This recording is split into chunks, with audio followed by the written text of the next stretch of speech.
Welcome to Self-Represented in Family Court. Your host, Tracy B. That's me. So, here we discuss strategies. Yes, strategies and how to use them to get the results you want in family court. If you're self-represented, pro se, pro per, or if you have an attorney and you just need to know what it takes to get through this complex family court system we have, this is the place to be. We discuss strategy. We discuss tactics. We discuss tips and tricks. We discuss techniques. We discuss secrets. We discuss it all. Whatever it takes to get you the strategy that you need, that's it. That's here. That's what we do.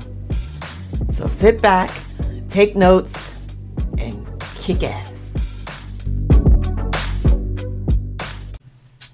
Welcome back. It's me, Tracy B., and I am the divorce solutionist, family court strategist. So today, as usual, I chose to talk about a topic that comes up quite often. That is contempt. Family court contempt. I hear people tell other people all the time what is considered contempt. And the actual truth about the matter is no one can decide what is contempt but your judge. Period. They may be in violation. There may be some violations, some uncooperation, some non-compliance, whatever the terms you want to use. But to say to someone, oh, you're soon to be ex or your ex is in contempt, that is a legal conclusion.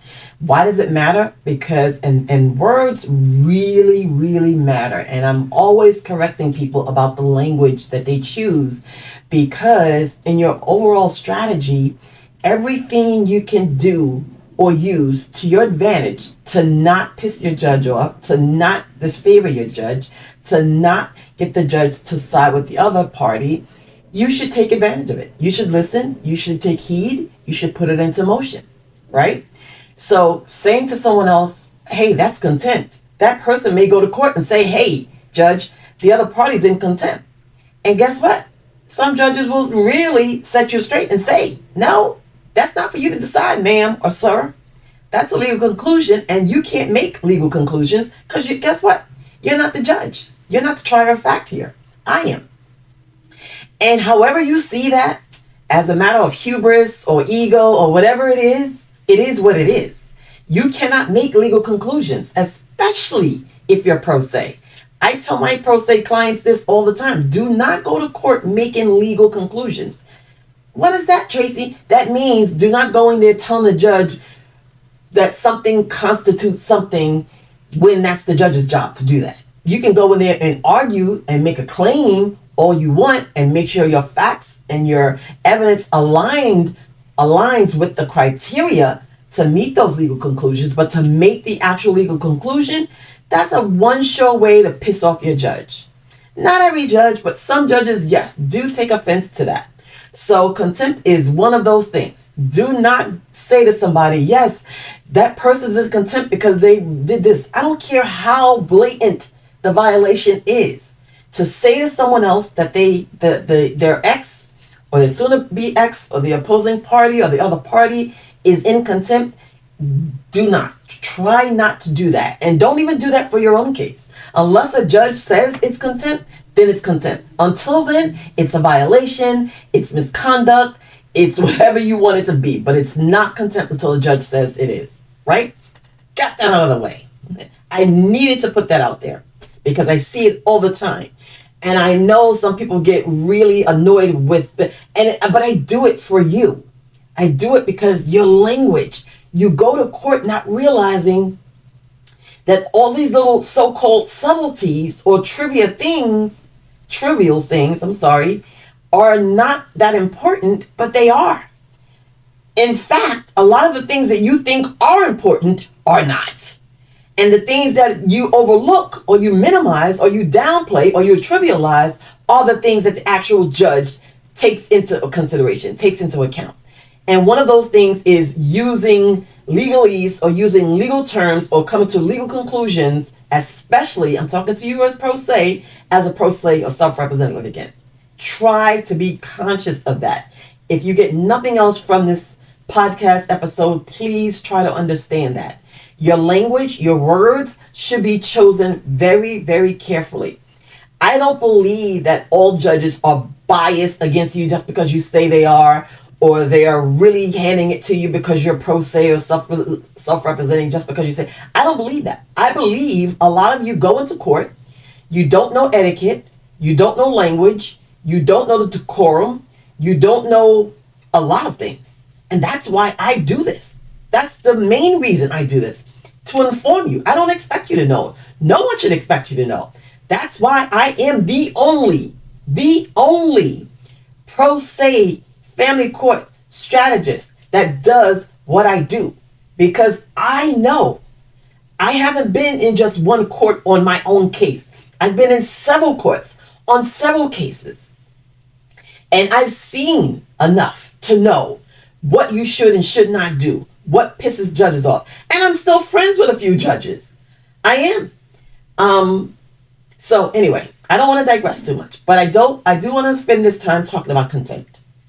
Contempt is a legal conclusion that a judge makes when a party of an action violates a court order and they know the court order exists and they willfully or intentionally decide to do what's opposite or what's against what's set out explicitly in the court order. And I'm adding these words so that you understand not everything will make it to the level of contempt, even though you think it's a violation, even though I may think it's a violation.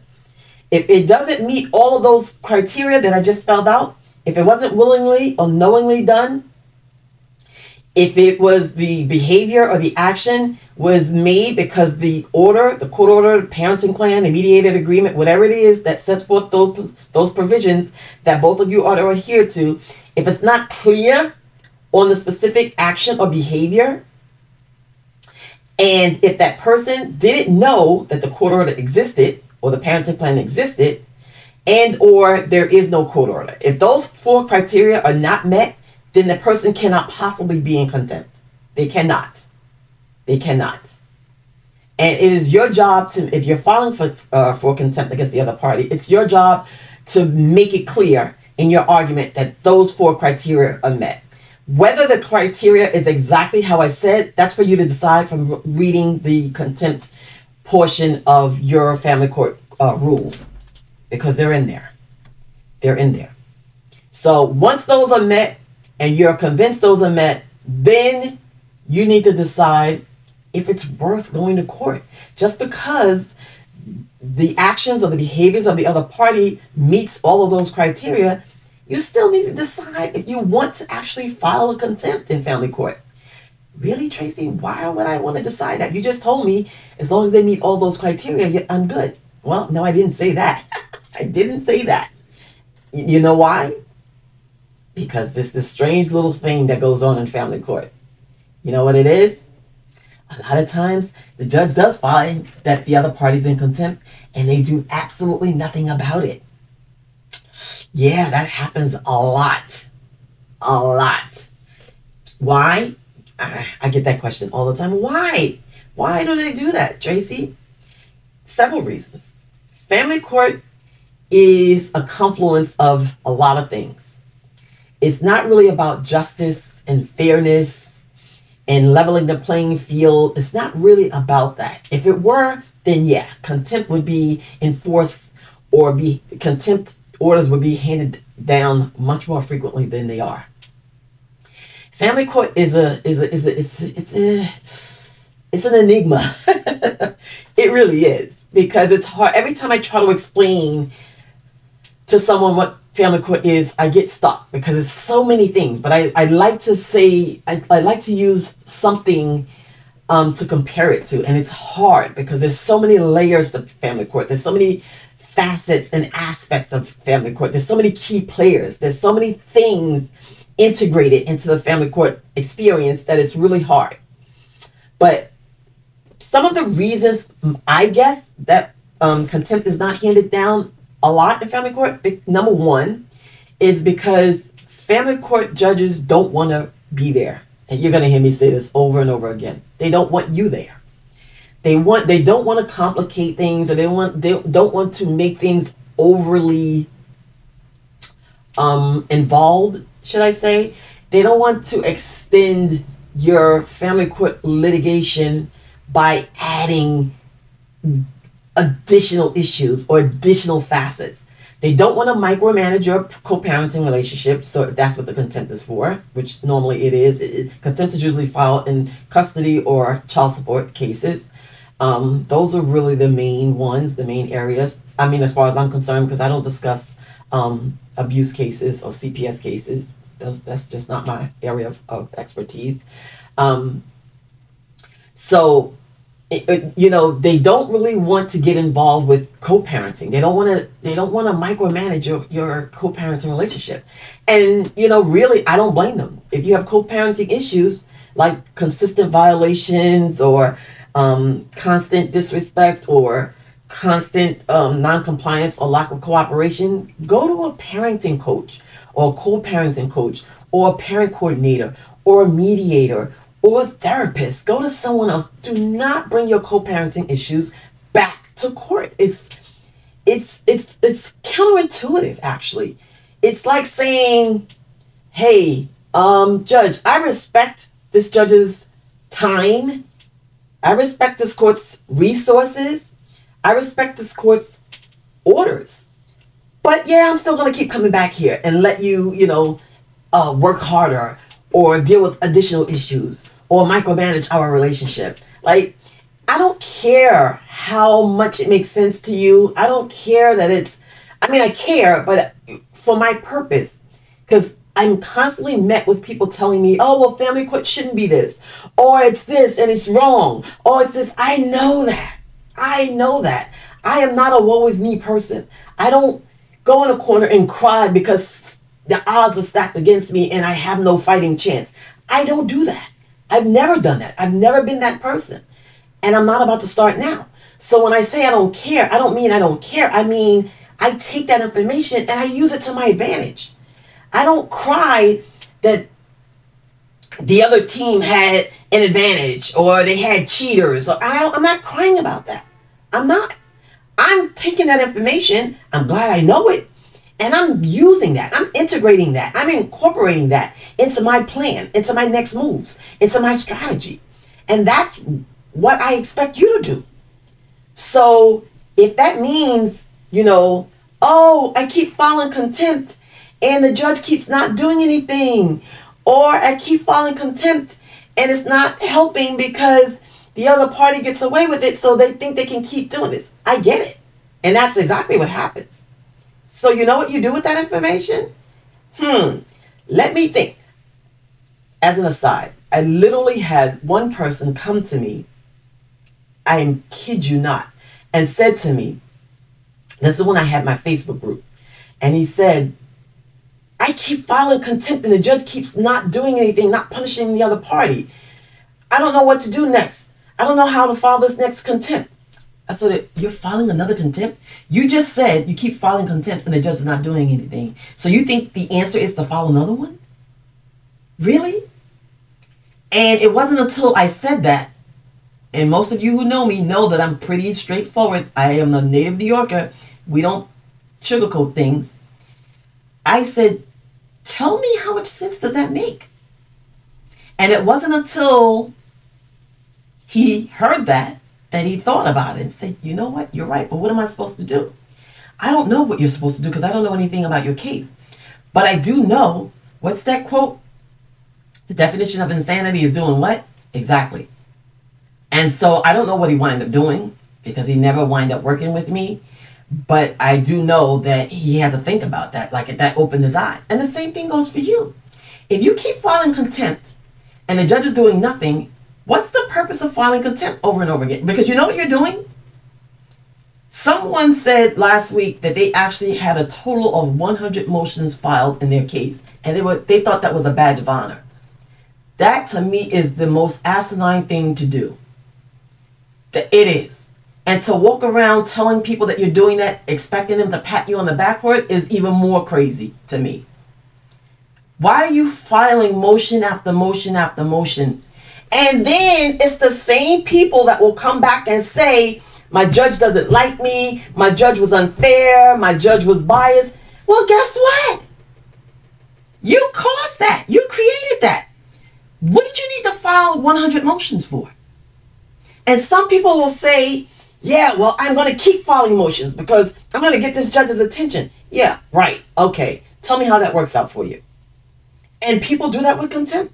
They'll file contempt after contempt after contempt. First of all, not only should you be filing contempt for every little misdeed, but you should not be filing contempt if you see that your judge is literally not doing anything about them. You should be choosing carefully when to file contempt, what to file contempt about, and what to ask for in your contempt. Those are key. When to file, what issues or actions or behaviors to file about, and what to ask for as a consequence. Those are 3 key things you need to keep in mind. Because I assure you that you filing 100 contempts, especially over the same thing, is only pissing your judge off. I can assure you. I can assure you. Did I say I can assure you? I can assure you. Yes, absolutely. So if you're in the midst of filing one right now, you're preparing to go, you have one ready, stop. Take a pause. Think about it.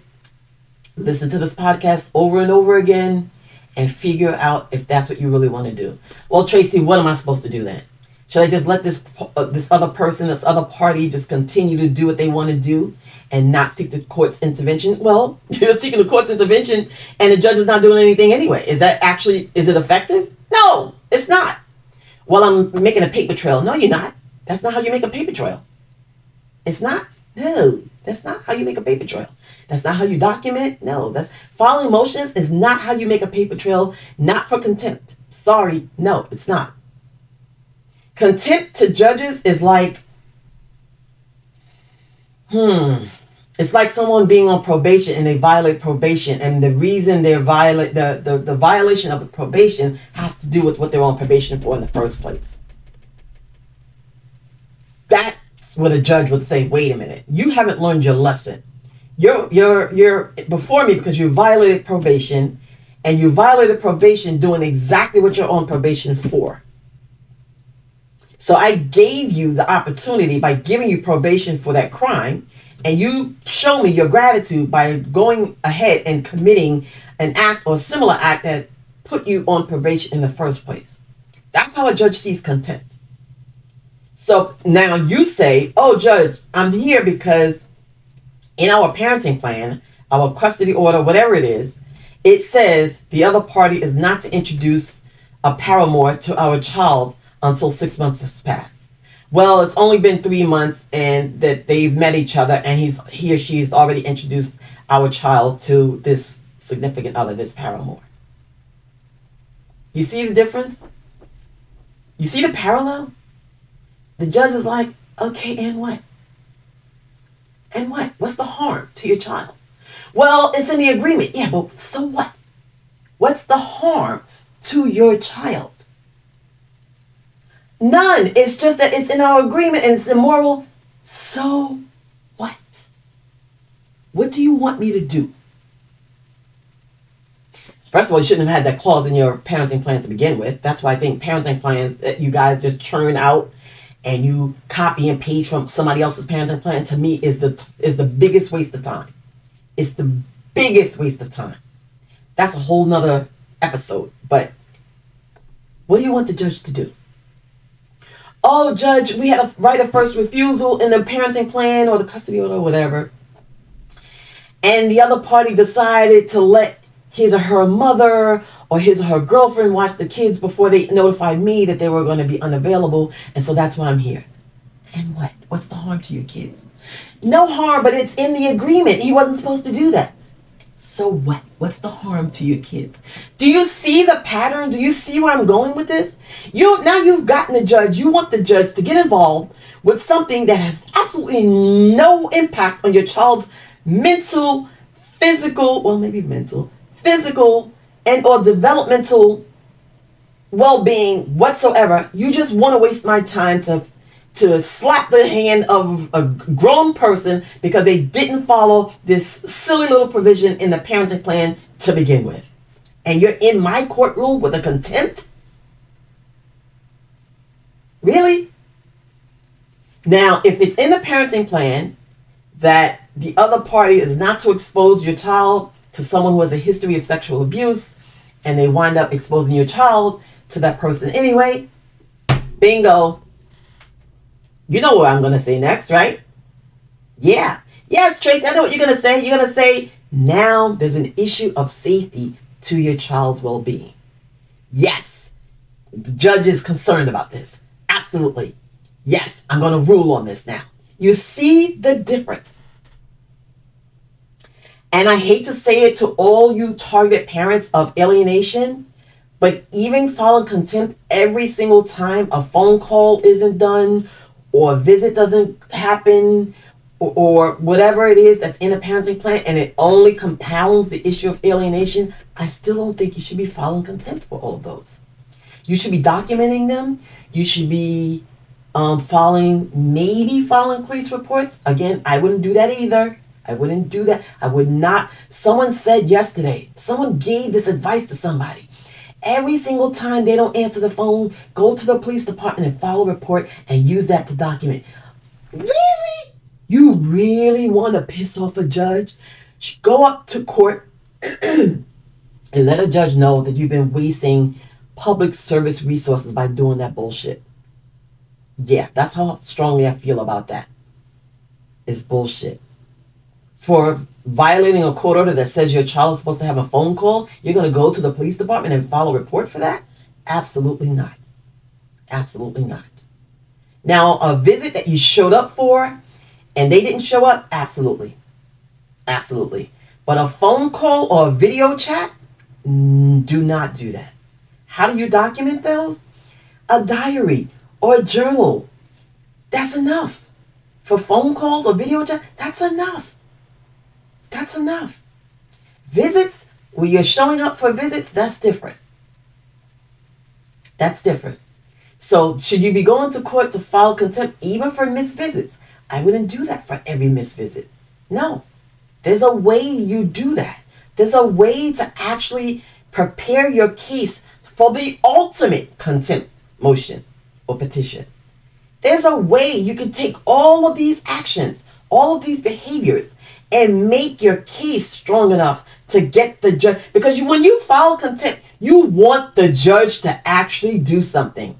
And whether the judge actually winds up using the previous orders to make the punishment or the consequence much more severe, that's another reason why you want to actually position your case so that if you do file contempt, when you do file contempt, you want them to issue punishments that will feed off of the prior ones. You want them to get more severe, more harsh. You don't want the judge to keep minimizing or dismissing your contempt. You do not want them to do that. You do not want them. The only other purpose that might serve any good, because I am a silver lining kind of person, is you may be able to use all of those filings at trial if you go to trial. But, the other party, if they have an attorney, can use that against you. So, again, I'm specifically talking to pro se litigants, but what I talk about, it also applies to a lawyer representative as well. So, if just because you have a lawyer, I wouldn't, and a lot of lawyers will tell you, a lot of lawyers will say to you, no, I don't think you should file contempt. They're not saying this because they're lazy. A lot of them know the judges. They know what the judge is going, what is going to make the judge finally issue some sort of consequence to the contempt. They know. They should know. So when they're saying no, I don't think you should file. I don't think we should file. They're not being lazy or they're not being dismissive. They know. My guess is they tell you that too. Some of you doubt them. You don't believe them, but I've done it. I've done it with my own clients. No, we're not going to file contempt. No, we're going to wait. We're going to document. We're going to do all these other things. Because when we file contempt, we want to go in with a bang. We want something. We want the judge to actually do something. We want the judge to care. We want the judge to listen. And we want the judge to do something. So one way to also discern whether or not you should file is listening to your judge. Is it something that your judge strongly feels, really, either way, actually, whether they feel a strong support of or not? If they feel strongly enough about the issue overall, then yeah, you may want to file contempt. Let me give you an example. Some judges are not a fan of, I'm going to use something that can be ambiguous. Some judges are not a fan of kids staying home. No, the adverse. Some judges are not a fan of kids going to pre-K3 when they can be home with another parent, a parent who works from home or who is at home. And some judges are really feel strongly about that. And I didn't know that until I had an issue in one of my cases. And, I felt like, hey, I knew, what was going to happen. The judge doesn't care whether or not the child goes to daycare or is in pre-K3. And I specifically use pre-K3 because in some places pre-K3 is optional. And in a lot of places pre-K3 is optional. So I was thinking, the judge is not going to, rule against my client. My client wanted the child to be in pre-K3 and the opposing party did not. And so I'm thinking, the judge is not going to care too much about that because it's just a matter of preference. Well, the judge did care. And the judge felt strongly that the child should be, if a parent is home and available, then that child should be home with that parent. And so that was put in the order.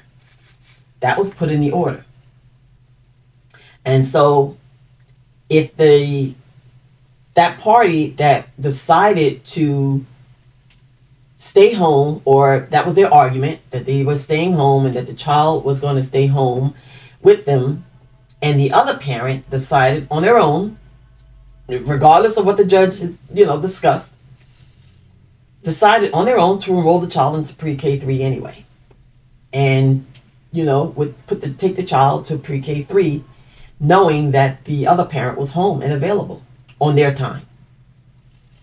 Now, I'm using this as an example, but I'm sort of embellishing it a little bit just to make a point. And so if the parent who was at home and available and, this issue was already addressed and discussed in court and the judge made their position, very, very clear, and the other party still decided to go ahead and do this regardless of the judge's order that said, the child should stay home with the other parent. Well, guess what? The judge would probably, contempt didn't happen in that case. I'm just using in this case as an example. The contempt didn't happen in this case, but I'm just, again, hypothesizing. The judge, and I'm using this case because the judge surprised me with how vehement they were about the child not being enrolled in pre-K3 because, and it was the mom. I'm going to be clear. I'm going to be transparent. It was the mom. The mom was the one that was against the child going to pre-K3, and the dad was the one that wanted the child to be in pre-K. So now, me personally, I understood why he wanted the child to be in pre-K3. And, there's no right, there's no wrong. There's some parents who really believe that kids, even at pre-K3 level, they learn certain things from being around other kids. And I'm of that belief. I put my kid in and I was home. I was a stay-at-home mom until my son was 5. But I still put him in pre-K3 because he's an only child. And I needed him to have that experience of being around other kids. I needed to help build up his immune system. My son was very, very clingy and attached. And I wanted him, I'm not a clingy and attached kind of person. I got a kitten now who's clingy and attached. And I am constantly pushing him away from me because I'm just not that kind of person. And I love my cat and I love my son way more. But I don't like that whole clingy feeling. So I'm like, maybe if we put him in pre-K3, that'll help. And it did. But but his dad was opposed to that. His dad was like, well, you're home. You're home. Like, why are you putting him in pre-K3? But his dad's mom, she and I agreed that he would benefit from being in pre-K3. And now he didn't do a full-time program. He did it for like a few hours, a few days a week. But it was for all those reasons. And my son was a late talker. So I felt like if he was around other kids, he'd start talking a little earlier. So I digress. So in this specific case, I'm thinking, the judge wouldn't make a big deal about it because most judges don't want to get involved in that. But this judge was vehement about that. So I know that if the dad did wind up enrolling the child in pre-K3, even though the judge made their position really clear and made it clear that they sided with mom, that the judge would probably do something like, I don't know what the judge would do, maybe take away time or whatever it is, whatever the mom asked that consequence be. That's why it's important to ask for a specific consequence. And to be careful about the consequence that you do ask for. You have to be careful. You have to be very careful because that's some of the reason why they don't do anything about contempt. Because what do you want them to do? What consequence do you want the judge to really impose on the other party for violating the court order or the parenting plan? Right? So a lot of people that I work with, they don't even have in mind an idea of what they want. I was talking to someone last week, and she was going to a contempt hearing. It was she that filed contempt. And I went through her contempt motion that she filed, and there was nothing in there about the consequences that she wanted. I actually told her that she needs to go to court that day. She had a hearing in 2 days, and asked the judge, could she orally amend her motion to add the consequence or request for relief that she's asking for, because it wasn't clear. And a lot of people do that, especially pro se litigants. They don't know what they want. Or they'll just pull things out of the sky, not knowing that your consequence should match the overall violation. Your consequence should actually meet the underlying principles of the family court system to begin with. Never mind how corrupt and biased and all those things you think it is, right? I don't want to hear that. I'm telling you that if you don't listen and understand how family court runs and make sense of it to you without all your own conclusions or your own observations or your own judgments or opinions about it, you're going to constantly have problems. You have to push that aside and learn that whatever is wrong with family court, you know that. You know that knowing what's wrong with the family court should not be a reason to not do anything. It should be the opposite. It should be your reasons to learning exactly what you should be doing. And that is the same thing with contempt. You know what's going to happen when you file this contempt, or you should know, because you shouldn't be filing contempt blindly. You shouldn't be filing anything blindly. And 90% of the people that I talk to, when they say they're going to file something, they're going to run to court and file an emergency petition or contempt, or they're going to call the police. 90% of the time when I ask them exactly what they expect the outcome to be of them doing that, they have no answer for me. I kid you not. They have no answer. Or the answer that they have is not within the realm of family court to begin with. And that blows my mind. That blows my mind. So anyway, if you're considering filing contempt, start with listening to this episode over and over again. Listen to it over and over again. Download this episode and keep it saved in a safe place where you can refer to it every single time the other party does something that violates your court order or your parenting plan, or your mediated agreement or your MSA, whatever it is that you're abiding by, you're looking at. And you should be looking at it when you're even considering filing contempt. If you really want to figure out when, how, and what to ask for in your contempt, feel free to reach out to me. We can do this in a 1-hour session. As long as you have the court order or the court order or the PP or the MSA that you're referring to, as long as you have that where I can look at it, we can go through it and we can pick it apart. And we can discern if you have a transcript, any transcript from the same judge that you're thinking about going before for this contempt, if you have any transcript where they are presiding over any part of your case, that would help too. But if you have those two things and you want to talk about the possibility of filing contempt in your case, feel free to schedule a strategy session, a 1-hour strategy session, and we can go over it. I can't give you legal advice, but I can help you present and position your case or your issues so that it increases your chance of getting some sort of action, some sort of movement, something. All right. So that's it for this week. And this week, I am going to choose my Tracyism. One of my favorites, one of my absolute favorites is, just because you could does not mean you should. And that is completely apt for this week's topic, because just because you can file a contempt motion does not mean you should. There's so many reasons why you probably shouldn't, then there are reasons for why you should. Just because you could doesn't mean you should. You should not want to be doing things that are likely to piss your judge off, lose your judge's favor, or cause the judge to, not like you, or to rule in the other party's favor. You just don't want to do that, especially as pro se. Anyway, thank you so much for tuning in. I really appreciate you, each and every one of you. And for now, take care. We want to thank you for joining us here at Self-Representing in Family Court, where we discuss all things strategy in family court. Join us next time. Until then, visit us at www.thedivorcesolutionist.com.